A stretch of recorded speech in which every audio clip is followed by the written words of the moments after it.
I grew up going to church. My mom was the main one that took me to church, so I had always heard about Jesus and who he was, but never really had a personal relationship with Christ, or did I know what that looked like. So I always thought I was a good kid.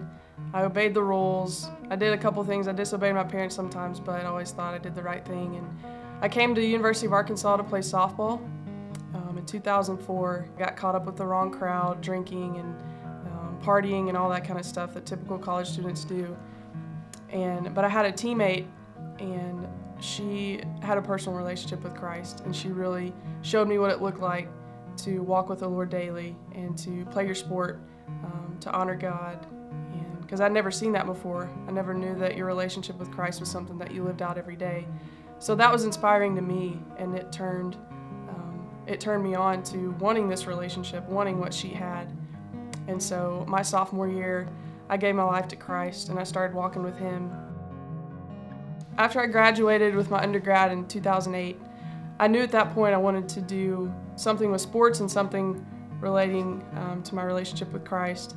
Never really thought I'd be in ministry, but I decided to go to grad school for 2 years just to kind of delay getting a job, and thought I might want to do coaching or something related to that. But I decided to be a GA for 2 years, and my second year I met Becky Patterson, who works with FCA, and I just asked her, if there were any jobs opening with FCA or anything like that, and she said that they had been praying for someone to come on staff, a female, to work with the college students. And I knew at that point God was calling me to work with FCA because I have a heart for college students, and I have a passion to see them use their platform to make God's name famous.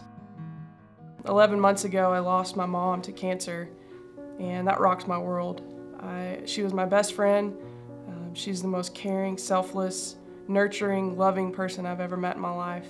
And you never realize how much it hurts until that person's gone. And there's a lot of things that I've tried to make sense of over the past 11 months. And I've tried to answer the questions why. Why did it happen? Why wasn't my mom healed? Why did she have cancer? Why was it her? Why did it have to happen the way that it happened?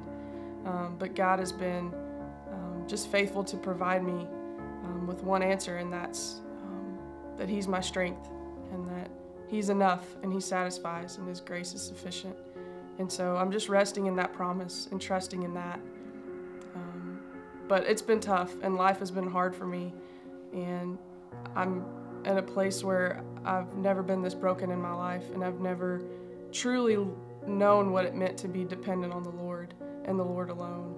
For 1 second, I wouldn't bring my mom back, because I know that because of how I am today and my brokenness today, I know that it's made me this dependent on the Lord, and that without my mom's death, I honestly can't tell you where I would be in my relationship with Christ, and I'd probably still trying to be doing things on my own, and loving people on my own strength, and doing FCA ministry on my own strength.